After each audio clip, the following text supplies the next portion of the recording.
Hi friends, आज की video start करते हैं अकाउंटेंसी एंड बुक कीपिंग के कुछ नए क्वेश्चन के साथ। वीडियो को लाइक शेयर और सब्सक्राइब जरूर कीजिएगा।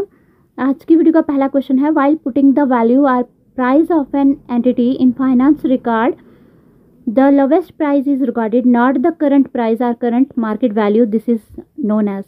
जब भी कोई एंटिटी फाइनेंशियल रिकॉर्ड किया जाता है, जो सबसे लोवेस्ट प्राइस होती है उसको करंट प्राइस और करंट मार्केट वैल्यू नहीं रिकॉर्ड किया जाता। इस चीज़ को क्या कहा जाता है? कंजर्वेटिज्म कहा जाता है इसको। क्वेश्चन नंबर सेकंड है, all those assets which are converted in cash in the normal course of business within 1 year are known as.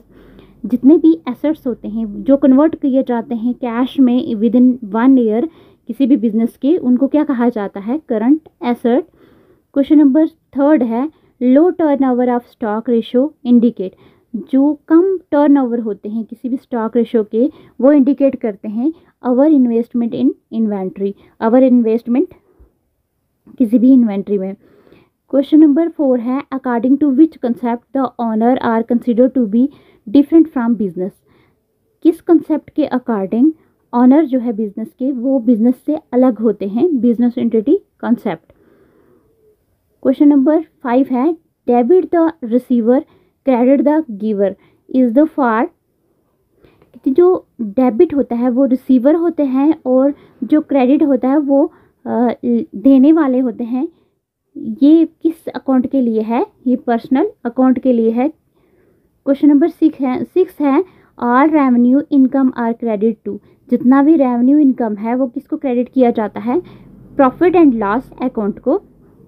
Question number 7 है, which ratio is calculated to ascertain the efficiency of inventory management in term of capital investment. कौन सी ratio जो है वो calculate करती है किसी भी एसेट या जो प्रोडक्ट होते हैं बिजनेस के, the inventory management capital term में वो होता है stock volatility ratio.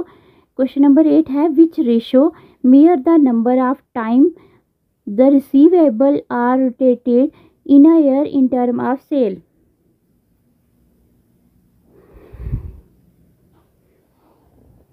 User debtor turnover ratio.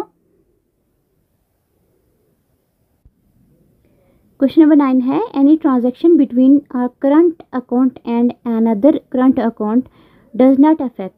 जब भी ट्रांजैक्शन होती है current account different current account के बीच में, तो अफेक्ट नहीं पड़ता फंड्स पे। क्वेश्चन नंबर 2 है, profit on sale of fix asset is. Profit जो फिक्स एसेट पे की सेल पे होती है वो होती है नॉन ट्रेडिंग यान। क्वेश्चन नंबर 11 है, in fund flow statement fund from operation is. Fund flow statement में जो फंड ऑपरेट होती है source of fund. Question number 12 है, in adjusted profit and loss account depreciation on fix asset will be. जब profit and loss account को adjust किया जाता है, डेप्रिसिएशन जो फिक्स एसेट्स पे होगी वो डेब्ट हो जाएगी। क्वेश्चन नंबर 13 है, in cash flow statement opening balance bank of bank balance is posted in which side of the statement. Cash flow statement में जो बैंक बैलेंस का पोस्ट की जाएगी वो कौन सी साइड स्टेटमेंट की पे पोस्ट होगी? सोर्स ऑफ कैश साइड पे। क्वेश्चन नंबर 14 है, in cash flow statement increase in current asset. अगर कैश फ्लो स्टेटमेंट में करंट एसेट्स जो हैं वो इंक्रीज़ किए जाएं तो कैश जो होगी वो डिक्रीज हो जाएगी। Question number 15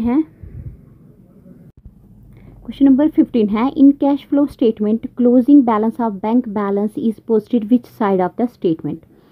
cash flow statement closing bank balance है जो वो स्टेटमेंट की कौन सी साइड पे पोस्ट किया जाता है? Application of cash. Question number 16 है, production cost under marginal costing include. Production cost जो है मार्जिनल कॉस्ट की अंडर कैसे इंक्लूड किया जाता है? Prime cost, variable, overhead. Question number 17 है, an increase in variable cost reduce contribution. अगर इंक्रीज किया जाए वेरिएबल कॉस्ट तो रिडक्शन हो जाती है किसमें? कंट्रीब्यूशन में। क्वेश्चन नंबर 18 है, PV ratio is an indicator of P/V जो रेशियो है वो इंडिकेटर है किसका, रेट ऑफ प्रॉफिट का। क्वेश्चन नंबर 19 है in fund flow statement replacement of long term loan is. Fund flow statement जो है उसमें रिप्लेसमेंट जो लॉन्ग टर्म लोन है वो एप्लीकेशन ऑफ फंड का होगा।